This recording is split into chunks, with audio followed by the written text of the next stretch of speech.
तो पिछली बार हम लोगों ने डीप स्क्वायर वेल पोटेंशियल, इसमें अगर कोई पार्टिकल m मास का है तो उसकी क्या एनर्जी के आइगन वैल्यूज़ और आइगन फंक्शंस हो सकते हैं वो हम लोगों ने देखा। और जो एनर्जी के आइगन वैल्यूज़ हैं वो हैं En लिखा हमने, n square h cross square pi square by 2ml square, और उसके करस्पॉन्डिंग हमने फाइन x जो आइगन फंक्शंस हैं वो लिखे हमने। आइगन फंक्शंस ये लिखे हमने 2/l का स्क्वायर रूट नॉर्मलाइजेशन के लिए, और फिर sine n pi x by l। आज हम इसी पर आधारित दो प्रश्न हल करना चाहेंगे।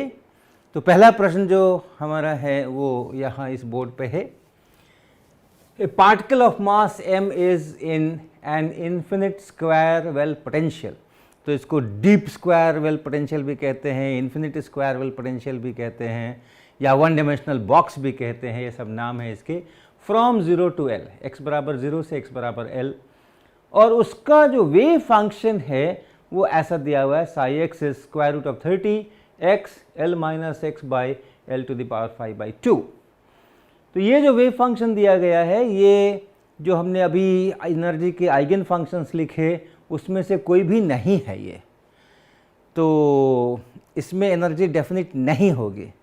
क्योंकि ये एनर्जी का आइगन फंक्शन नहीं है, इसलिए इस स्टेट में अगर पार्टिकल इस स्टेट में है, इस अवस्था में है, तो इस क्षण इस समय उसके एनर्जी का एक वैल्यू नहीं होगा, उसके एनर्जी के कई सारे वैल्यूज़ होंगे और एक मिक्स्ड स्टेट ये बन करके आएगा। इसलिए find the probability of finding the energy to be h cross square pi square by 2ml square, क्योंकि एनर्जी के जो जब भी मेज़रमेंट करेंगे तो जो वैल्यू कोई मिलने वाला है मेज़रमेंट से, one of the energy eigenvalues ही मिल सकता है। या तो यही मिलेगा, या तो फिर 4 टाइम्स ये जो अगला एनर्जी है वो मिलेगी, या फिर 9 टाइम्स ये अगली एनर्जी है वो मिलेगी। इन्हीं में से किसी एक को मिलना है, तो इसके मिलने की क्या प्रोबेबिलिटी है वो यहाँ हमसे पूछा जा रहा है। तो हम लोग क्या करेंगे, हम लोग सबसे पहला काम करेंगे कि हम इस वेव फंक्शन को एनर्जी के आइगन फंक्शंस के लीनियर कॉम्बिनेशन के रूप में लिखेंगे। तो इस साई एक्स को हम लिखेंगे साई एक्स बराबर summation over i c i phi i x, ऐसा लिखेंगे।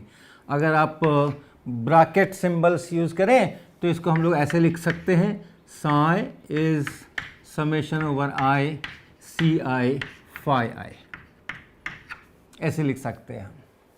तो सबसे पहला हमारा काम ये है, और तब ये जो आइगन फंक्शन है एनर्जी का, जिसके करस्पॉन्डिंग जो एनर्जी है आइगन वैल्यू वो ई आई है या ई एन है, एन पे हम यहाँ एन पे भी कर सकते हैं, या ई एन होगा। तो ये जो एनर्जी है, ये एनर्जी के होने की संभावना, मैं अगर एनर्जी का मेज़रमेंट करूं आइडियल इंस्ट्रूमेंट्स के साथ में, तो वो एनर्जी इतनी आ जाए, इसकी संभावना कितनी है, इसके मॉड स्क्वायर के बराबर है। तो प्रोबेबिलिटी जो है, probability for finding the energy to be this E i, ये है सी आई स्क्वायर।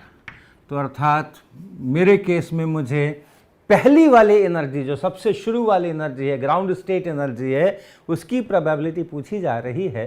तो उसके लिए मुझे इस i इक्वल टू 1 लेकर के उस C1 का मॉड स्क्वायर निकालना है। और ये Ci जो हैं वो भी आपको याद होगा, ये Ci हमारे होते हैं scalar product of phi i and ये साई। ये याद रखने के लिए आपको फिर से मैं वेक्टर में ले चल सकता हूँ। अगर कोई वेक्टर है a, उसका एक x कंपोनेंट है, ऐसा लिखेंगे आप, y कंपोनेंट है और z कंपोनेंट है, ऐसे अगर करें हम unit vectors i j k में अगर एक्सप्रेस करें, और ये जो कोफिशिएंट्स आ रहे हैं इन कोफिशिएंट्स के बारे में सोचे, तो आप लिख सकते हैं i कैप का जो कोफिशिएंट है ax, वो है i कैप डॉट ये, यानी scalar product between these two, इसी तरह से ए वाई है वो जे कैप डॉट ए है, और ए जेड है वो के कैप डॉट ए है। तो उसी प्रकार की चीज़ हो रही है। ये समझिए हमारा वेक्टर है और ये हमारे यूनिट वेक्टर्स हैं, और ये जो सी आई हैं वो हमारे कंपोनेंट्स हैं। तो अगर आपको एक्स कंपोनेंट चाहिए तो आप आई कैप और ए का स्केलर प्रोडक्ट लीजिए। उसी तरह से आपको यहाँ पे C1 चाहिए तो आप फाई 1 और साई का स्केलर प्रोडक्ट लीजिए। C2 चाहिए आपको तो इस फाई 2 और यहाँ साई इसका आप स्केलर प्रोडक्ट लीजिए। तो वैसा ऐसा। तो हमें क्या चाहिए, हमें चाहिए मॉड C1 स्क्वायर चाहिए, हमें इसकी प्रोबेबिलिटी चाहिए। ये पहला वाला एनर्जी का आइगन फंक्शन है, तो मॉड C1 स्क्वायर चाहिए हमें। और C1 क्या है, ये C1 जो है वो है फाई 1 और साई। और इसका क्या अर्थ है, इसका अर्थ है इंटीग्रेशन करें, ये जो फाई 1 वाला फंक्शन है उसका कॉम्प्लेक्स कॉन्जुगेट लिखें। अगर उसमें आई आ रहा है तो माइनस आई बना दें, तो हमारे केस में ऐसा कुछ है नहीं। तो ये फाई 1 का स्टार और दूसरा ये जो का त्यों, यही इसी ये परिभाषा है, यही स्केलर प्रोडक्ट ऐसे ही हमने डिफाइन किया था। तो ये चीज़ हमें चाहिए। तो हमारे केस में अगर हम इसको देखें तो ये फाई 1 एक्स स्टार, इसकी जगह हम क्या लिखेंगे, ये पूरे फुल रेंज के ऊपर है, फुल रेंज के ऊपर इंटीग्रेशन है। तो फाई 1 एक्स यहाँ से आप देख सकते हैं ये है square root of 2/L sine pi x by l, ऐसा। ये फाई 1 एक्स का स्टार, चूँकि यहाँ कोई आई है नहीं, कोई इमेजिनरी क्वांटिटी है नहीं, तो कॉम्प्लेक्स कॉन्जुगेट भी उतना ही होगा जितना कि वो खुद है। और उसके बाद क्या लिखना है, उसके बाद आपको लिखना है ये साई एक्स। ये साई एक्स आपको यहाँ दे रखा है, ये साई एक्स दे रखा है, तो आप वो लिखेंगे। तो स्क्वायर रूट ऑफ 30 और फिर उसके बाद x into L minus x ऐसा लिखेंगे आप, और बटा l टू दी पावर 5/2 ऐसा लिखेंगे, और तब dx लिखेंगे।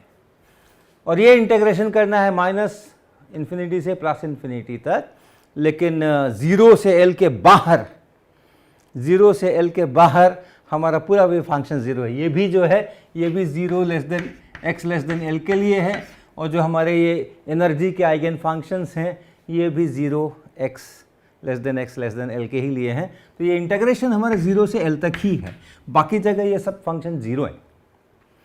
तो इसका वैल्यू निकालना है, और इसका वैल्यू निकालेंगे तब हमें ये C1 मिलेगा, ये C1 मिलेगा। अब तो इसके आगे अलजेब्रा है, आप खुद से करेंगे। Square root of 30 then square root of 2/L और फिर ये 1/L टू द पावर 5/2, ये सब कांस्टेंट हैं। और फिर अब ये बच गया Lx माइनस एक्स स्क्वायर और multiplied by sine pi x by L dx। इसको आप इंटीग्रेशन बाय पार्ट से करते हैं, आपको ध्यान होगा इसके दो भाग होंगे, एक Lx इंटू ये माइनस एक्स स्क्वायर इंटू ये। तो अगर x into sine pi x by L, इसको इंटीग्रेशन यदि करना है, ये आने वाला है, ये सब कांस्टेंट के बाद जब इसको खोलेंगे ये भी कांस्टेंट है, इसका इंटीग्रेशन करना है। तो ये बाय पार्ट्स कहते हैं। पहले फंक्शन को आप रखे रहिए, किसको पहला बोलना है वो भी इम्पॉर्टेंट है। यहाँ पे ये पहला फंक्शन है, इसको आप रखे रहिए और इसको इंटीग्रेट कीजिए, दूसरे फंक्शन को इंटीग्रेट कीजिए। ये दो फंक्शन का मल्टीप्लिकेशन है, तो इसको इंटीग्रेट कीजिए। इसको इंटीग्रेट करेंगे तो होगा cos pi x by L with a minus sign और divided by pi by L. तो ये पहला पार्ट हुआ। और फिर अगला पार्ट है कि माइनस लगाइए, इंटीग्रेशन लगाइए, और जिसको छोड़ा था, जिसको जो का त्यों उतारा था, उसको डिफरेंशिएट कीजिए। तो x में डिफरेंशिएट कीजिएगा तो ये 1 हो जाएगा, और इधर जो आया था ये 1 हो जाएगा, और इधर जो आया था minus cos pi x by L, pi by L, जो यहाँ इंटीग्रेट करके आया था उसको यहाँ लिख डालिए और उसको इंटीग्रेट कीजिए। तो ये तरीका है बाई पार्ट्स करने का। तो इसी से आप इसको करेंगे, इसी इंटीग्रेशन को, इसी से आप इसको करेंगे तो एक बार और स्टेप्स आएंगे। तो ये इंटीग्रेशन के जो मेथड्स हैं वो आप कर डालिए, और ये करके जो आपको परिणाम निकल करके आएगा वो कुछ आएगा, वो आएगा square root of 960 by pi cube. ये C1 है, और जो प्रोबेबिलिटी है ये एनर्जी के पाए जाने की, वो मॉड C1 का स्क्वायर है। तो वो मॉड C1 का स्क्वायर करने के लिए आप इसका स्क्वायर करेंगे तो जो प्रोबेबिलिटी आप खोज रहे हैं वो प्रोबेबिलिटी आपको मिलेगी। चूँकि ये भी रियल है इसलिए मॉड C1 का स्क्वायर करना में इसी का खुद का स्क्वायर हो जाएगा, खुद पॉजिटिव स्क्वायर।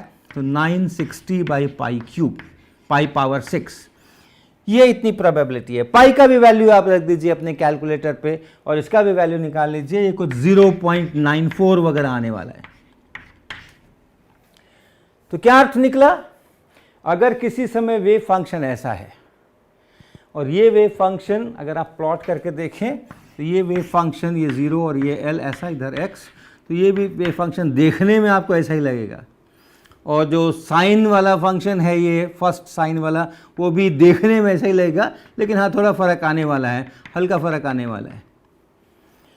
तो ये खुद आइगन फंक्शंस है नहीं, लेकिन पहले वाले आइगन फंक्शन के काफ़ी करीब का फंक्शन है, और इसलिए इसकी प्रोबेबिलिटी जो है E1 के पाए जाने की काफ़ी अधिक है, 94% है, 0.94। लेकिन वो 6% की प्रोबेबिलिटी अभी भी है कि आप एनर्जी मेज़र करो इसी स्टेट में और एनर्जी E2 मिल जाए या E3 मिल जाए या E4 मिल जाए, वो भी प्रोबेबिलिटी है। तो ये एक यहाँ से मैसेज है कि अगर वेव फंक्शन खुद एनर्जी का आइगन फंक्शन नहीं है तो वैसी हालत में हमें प्रोबेबिलिटीज़ ही केवल हम कैलकुलेट कर सकते हैं, और वो कैसे करें वो ये प्रोसीड्यूर यहाँ पर है। तो अब हम दूसरे सवाल की ओर चलते हैं। तो दूसरा सवाल यहाँ पर है, the wave function of a particle in a deep square well potential from x equal to 0 to x equal to L, हमारा वही infinite square well potential, at t equal to 0 is this, psi x बराबर 1/√5 phi1x यानी ground state का wave function plus 2 times ये excited state, first excited state का wave function. phi1 and phi2x are energy eigen functions corresponding to ground state and first excited state respectively। पहला part है plot the wave function, plot करें। तो देखिए plot करने की कोशिश करते हैं। हम ये x एक्सिस लेते हैं, यहाँ x बराबर 0 है, यहाँ x बराबर L है, और सबसे पहले हम phi1x को प्लॉट करते हैं। phi1x क्या है? phi1x है स्क्वायर रूट 2/L साइन पाई x/L। तो इसको अगर प्लॉट करते हैं, देखने में कुछ इस प्रकार का फंक्शन ये नजर आएगा, इस प्रकार का सिमेट्रिक बिल्कुल जैसा इधर वैसा इधर।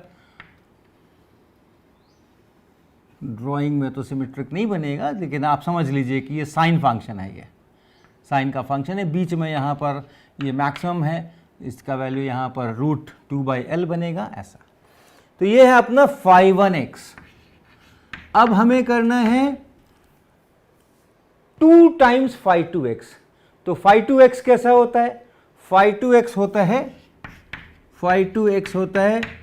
√2/L साइन 2πx/L, ऐसा। और इसका अपना प्लॉट अगर करेंगे तो एम्पलीट्यूड तो वही है, टोटल हाइट जो मैक्सिमम हाइट है वो तो उतनी है, लेकिन यहाँ पे साइन 2πx/L है। x बराबर 0 पे ये एंगल 0 है, x बराबर L पे ये 2π हो जाएगा, अर्थात एक पूरा साइकिल कंप्लीट हो जाएगा 2π में। अर्थात ये यहाँ से चल करके और यहाँ से चल करके और यहाँ से गुजरता हुआ पाई पर 0 होता हुआ 2π पे फिर से वापस ये 0, ऐसा। इस प्रकार का ये phi2x बनने वाला है, और हमें इसका डबल चाहिए, 2 टाइम्स phi2x चाहिए। तो इसको हम दुगना करके प्लॉट करें तो ये जो यहाँ पर है वो यहाँ पहुँच जाएगा, और ये तो ये 0 वहीं पे रहेगा। अगर हम प्लॉट करेंगे तो कुछ इस प्रकार की चीज़ बनेगी, और इसी तरह से इस साइड में भी इसका दुगना हो जाएगा, तो उसी प्रकार की चीज़ इस साइड में भी बनेगी, और ऐसा। ये समझें आपकी ये हमारा 2 टाइम्स फाई टू एक्स है ये। अब इस फाई टू एक्स को हम यहाँ से हटा दें, भीड़ कम करें, तो ये जो फंक्शन है ये फंक्शन है 2 टाइम्स फाई टू एक्स, ऐसा इसका प्लॉट दिखेगा। और हमें क्या करना है, इन दोनों को ऐड करना है, इन दोनों को जोड़ना है।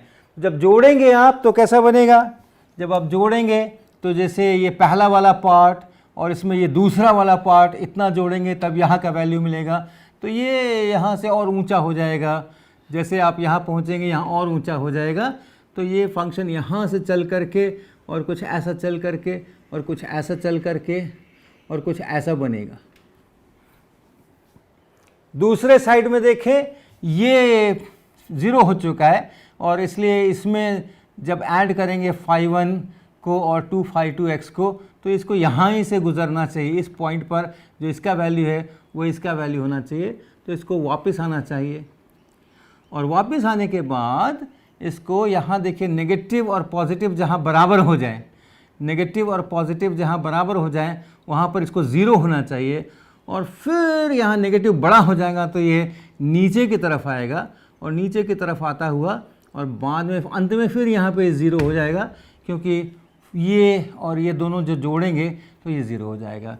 इस ढंग का ये करीब करीब दिखेगा phi 1 x plus 2 times phi two x, ऐसा इसका स्केच होगा। आप अंदाज़ा कर सकते हैं कि जो प्रोबेबिलिटी है पार्टिकल के पाए जाने की, इस साइड में ज़्यादा है और इस साइड में कम है।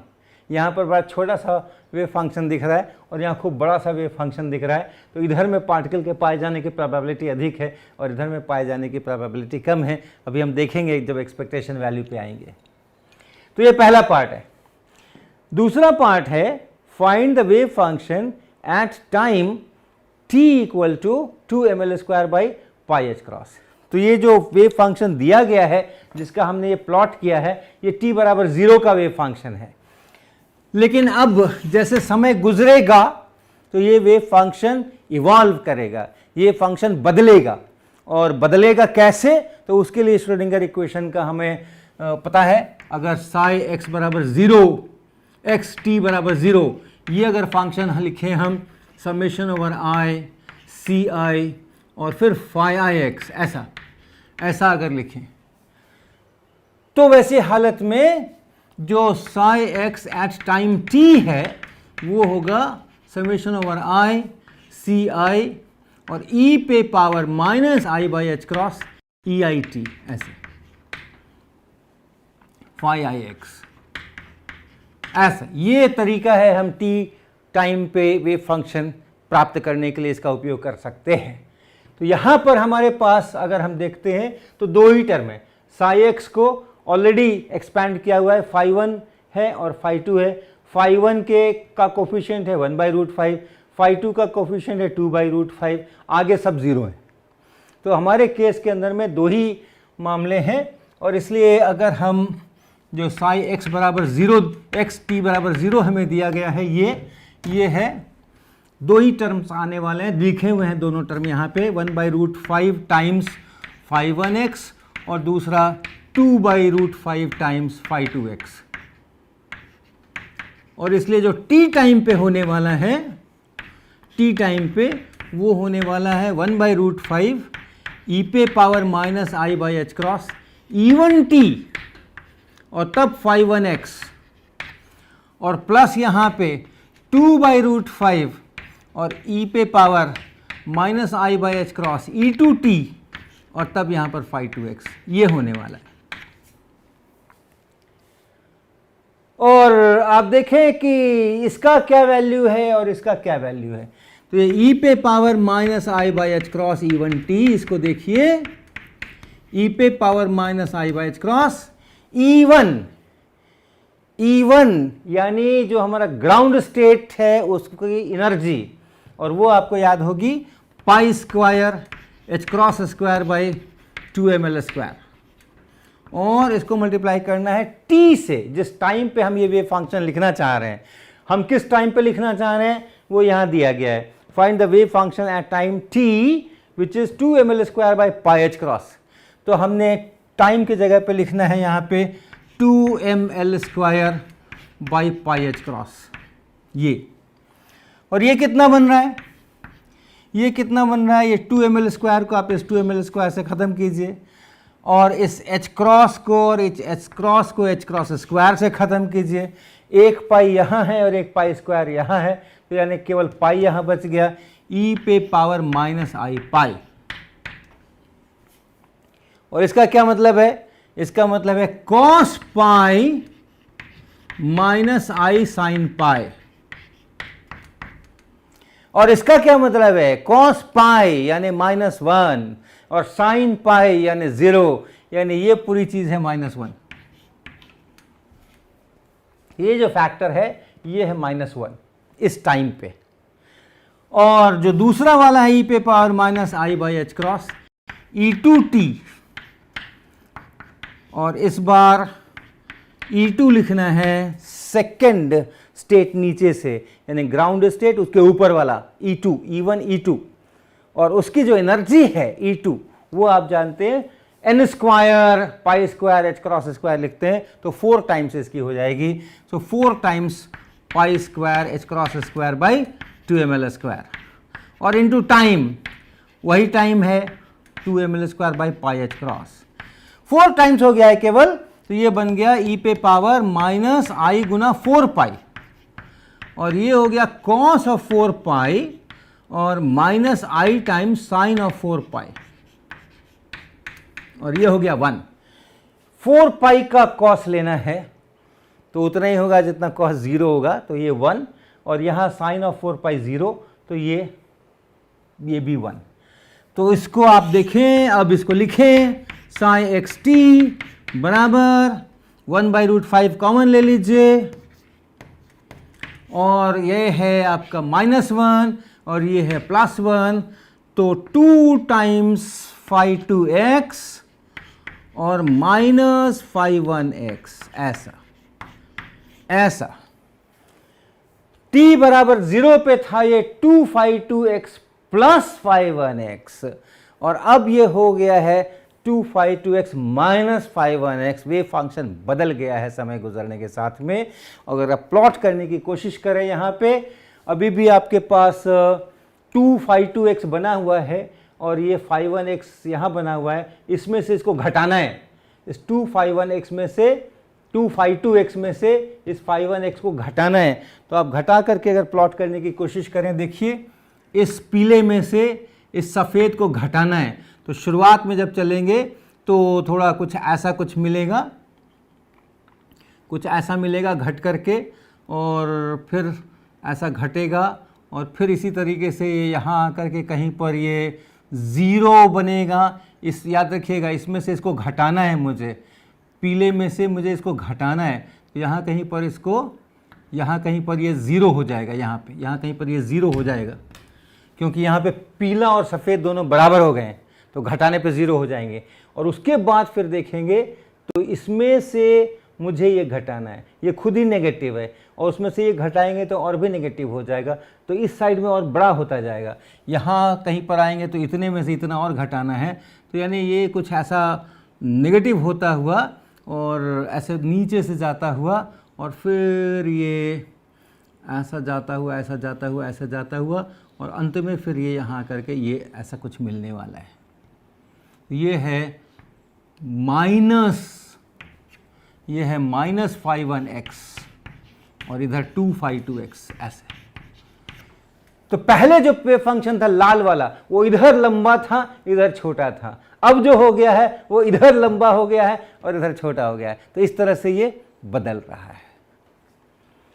अब देखें, calculate expectation value of x at t equal to 0 and t equal to capital T। तो मैं t बराबर 0 पर निकालता हूं और उसके बाद t बराबर t पर आप खुद से निकालेंगे। तो एक्सपेक्टेशन वैल्यू निकालना है मुझे t बराबर 0 समय पे, वे फंक्शन यहाँ है। कैपिटल T पर निकालना होगा तो ऐसा ही चलेगा, केवल यहाँ पर एक माइनस phi 1x लेकर के आगे बढ़ेंगे। तो पहले जगह बनाऊं, तो एक्सपेक्टेशन वैल्यू ऑफ x निकालना है। आपको याद होगा एक्सपेक्टेशन वैल्यू ऑफ x किसको कहते हैं? अगर हम x को बार बार मेजर करें, उसी स्टेट में दोबारा सिस्टम को ला करके, उसी वेव फंक्शन में हमें हर बार मेजरमेंट करना है, तो हमें बहुत सारे अलग अलग वैल्यूज़ मिल सकते हैं, उनका जो एवरेज है वो है ये एक्सपेक्टेशन वैल्यू ऑफ एक्स। और ये होता है क्या, जो वेव फंक्शन है उसको आप लिखें और यहाँ पे ये एक्स है और ये फिर से वेव फंक्शन लिखें। क्या है ये एक्स, कैपिटल एक्स जो है इस पोजीशन का करस्पॉन्डिंग ऑपरेटर है। ये पोजीशन का एक्सपेक्टेशन वैल्यू चाहिए तो पोजीशन का ऑपरेटर रखिए, मोमेंटम का चाहिए तो मोमेंटम का ऑपरेटर रखिए। तो ये ऑपरेटर तो सीधा एक्स से मल्टीप्लाई करता है, तो ये ऐसा ये बनता है। तो एक ये वेव फंक्शन है और एक ये वेव फंक्शन है, इस पर जब ऑपरेट किया तो एक फंक्शन बन गया, उनका स्केलर प्रोडक्ट, ये है एक्सपेक्टेशन वैल्यू। तो यहाँ पे जो हमारा ये साई है वो साई क्या है t बराबर 0 पे, वो है 1/√5 और फिर इसको आप केट में लिखेंगे तो φ1 लिखेंगे और प्लस 2 टाइम्स φ2 लिखेंगे। ये है ये साई है, ये वाला साई, और इस पर आप x ऑपरेट कर देंगे तो यहाँ से x ऑपरेट हो जाएगा और यहाँ से x इस पे ऑपरेट हो जाएगा, x इस पे ऑपरेट हो जाएगा। तो अगर आप x लगा ही दें यहाँ पे तो x यहाँ और x वहाँ, चलिए इसको बाद में ही लगाते हैं। और ये जो करस्पॉन्डिंग इधर से लेफ्ट साइड से जो है, इसको अगर केट कहेंगे तो इसको ब्रा कहेंगे, ब्रैकेट। तो ये जो है इसको लिखने का भी बड़ा अच्छा तरीका है। इसको अगर लिखते हैं हम ये वाला, इसके करस्पॉन्डिंग इधर, तो क्या करना होता है, इनको भी पलट दीजिए और जो कोफिशिएंट्स हैं अगर कॉम्प्लेक्स हैं तो उसका कॉम्प्लेक्स कॉन्जुगेट ले लीजिए। यहाँ तो कॉम्प्लेक्स है नहीं इसलिए वो झंझट नहीं है, तो ऐसा और ये और 2 टाइम्स ये।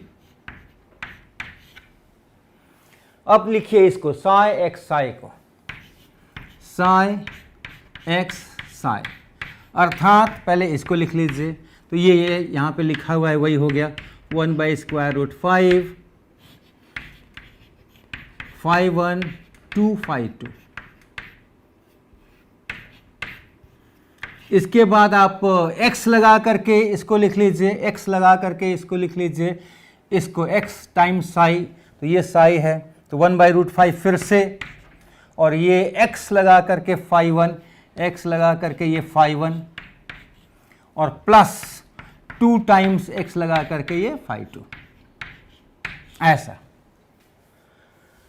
अब जैसे आप अलजेब्रा में ब्रैकेट खोला करते थे, a plus b into c plus d इस टाइप का हो, तो आप जैसे ब्रैकेट खोलते थे उसी तरीके से आप इसको ब्रैकेट खोल दीजिए।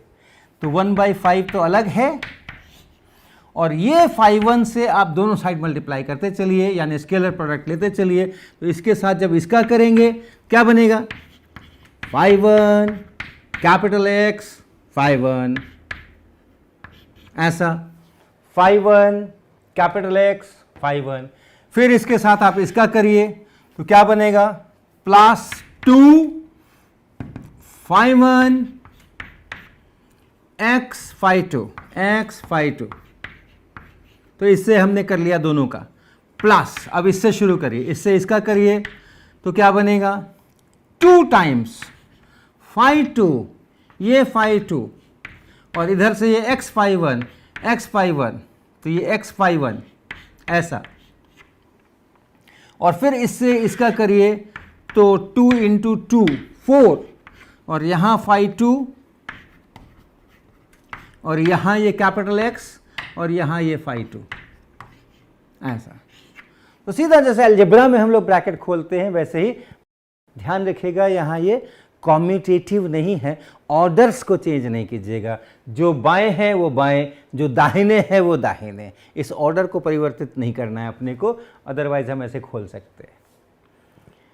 अब आप इसको देखिए, ये क्या है, ये है एक्सपेक्टेशन वैल्यू ऑफ x यदि मेरा वेव फंक्शन φ1x होता, यदि वेव फंक्शन φ1x होता, यानी यदि वेव फंक्शन मेरा ऐसा sin πx/L ऐसा वाला होता φ1, तो क्या है एक्सपेक्टेशन वैल्यू ऑफ x, मुझे कोई इंटीग्रेशन करने की ज़रूरत नहीं है, ये ऐसा सिमेट्रिक फंक्शन है, मुझे पता है कि जो प्रोबेबिलिटी इधर की है उतनी प्रोबेबिलिटी यहाँ होने की है, और इसलिए इसका जो एवरेज वैल्यू आने वाला है, एक्सपेक्टेशन वैल्यू आने वाला है L/2 आने वाला है। तो ये है L/2। ये इसी तरीके से आप इसको देखिए, ये क्या है, ये क्या है, ये भी वही है। इसको आप ऐसा भी लिख सकते हो, ये बीच की लाइन हमने नहीं डाली, यहाँ डाली है, यहाँ नहीं डाली है, एक ही बात है, इसका भी अर्थ वही है। phi1 के साथ में x phi1 का ये स्केलर प्रोडक्ट है, और आप डाल भी दो तो भी उसका अर्थ वही है। ये क्या है, ये फिर से पोजीशन का एक्सपेक्टेशन वैल्यू है, जबकि वेव फंक्शन मेरा phi2 हो, यानी एनर्जी का सेकंड फर्स्ट एक्साइटेड स्टेट वाला वेव फंक्शन हो। और वो कैसा होता है, वो ऐसा होता है, फर्स्ट एक्साइटेड स्टेट। लेकिन याद रखिए, एक्सपेक्टेशन वैल्यू निकालने के लिए हमें तो x यहाँ है, phi2 यहाँ है, phi2 यहाँ है, कॉम्प्लेक्स कॉन्जुगेट से गुना करना है। हमारे यहाँ सभी कुछ रियल है, लेकिन स्क्वायर तो होना है, इस फंक्शन का स्क्वायर तो होना है। और इसका स्क्वायर जब करेंगे तो कुछ ऐसा बन जाएगा, जैसा भी बने, कुछ ऐसा बन जाएगा, इस टाइप से बन जाएगा। तो फिर से सिमेट्रिक हो गया, वो फिर से सिमेट्रिक हो गया, जैसा इधर वैसा इधर प्रोबेबिलिटीज। और इसलिए इसका भी जो एक्सपेक्टेशन वैल्यू है, ये भी L/2 आने वाला है, तो ये भी L/2 हो गया। अब इन दोनों को देखिए, इन दोनों को, यहां है phi1 के साथ में x phi2 का, और यहां है x phi2 के साथ में phi1 का। तो ये उलट गया है, एक दूसरे के कॉम्प्लेक्स कॉन्जुगेट हैं, ये दोनों एक दूसरे के कॉम्प्लेक्स कॉन्जुगेट हैं। लेकिन यहाँ पे सारी चीज़ रियल है, इसलिए कॉम्प्लेक्स कॉन्जुगेट भी वही है जो कि अपना खुद का फंक्शन है। ये दोनों बराबर हैं, तो 2 + 2 = 4। तो यानी आप लिख सकते हैं यहाँ पे 1/5, ये L/2 यहाँ पे, और 4 टाइम्स L/2 यहाँ पे, तो 5 टाइम्स L/2, ये तो इन दोनों से आ गया, plus 4 times phi1 x phi2, ऐसा। अब इसका वैल्यू निकालने का रह गया, इसका एक्सप्रेशन मैं आपको लिखता हूं, उसके बाद इंटीग्रेशंस की केवल बचेंगे। तो थोड़ी जगह बनाऊं, तो देखिए phi1 x phi2, ये क्या है, ये है phi1 के साथ x phi2 का स्केलर प्रोडक्ट। तो पहले वाले का कॉम्प्लेक्स कॉन्जुगेट, अर्थात phi1 को सीधा सीधा लिख दीजिए। तो क्या लिख दें, phi1 क्या होता है, √2/L sin πx/L, ये। और फिर ये capital X operating on phi2, यानी जो पोजीशन X है उससे गुना करना है phi2 का। तो X से गुना करना है किसको, phi2 को। phi2 क्या है, phi2 ये है phi2, और इसको इंटीग्रेट करना है 0 से L तक, ये है phi1 x phi2। अब इसके बाद आपको फिर से वो अपने इंटीग्रेशन के जो स्किल्स हैं उसका प्रदर्शन करना होगा। ये है x इंटू, बल्कि इस 2 को आप अंदर ही रखें, x into 2 times sign πx/L into sine 2πx/L, और तब ये dx। पहले त्रिकोणमिति का इस्तेमाल करें, और इस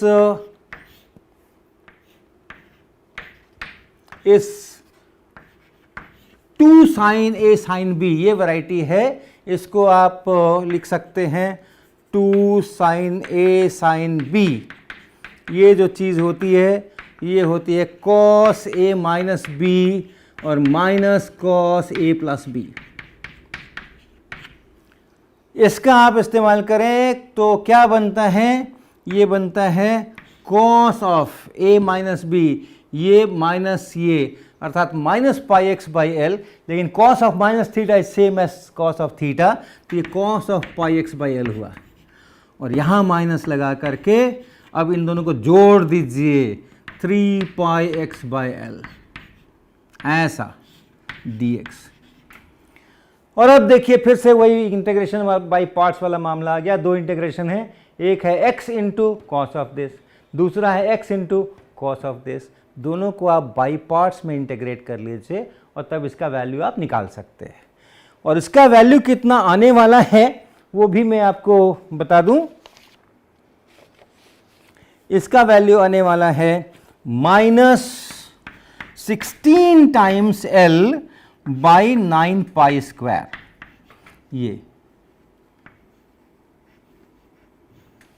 ये इसका वैल्यू आने वाला है। तो यहां आ जाइए वापस, ये तो 5 से कट करके L/2 हो गया, प्लस ये है 4/5, 4/5, और उसको आप गुणा करेंगे किससे, इससे, और ये है -16L/9 pi square, 9 pi square, ये इतना आ गया। तो क्या बन गया, L/2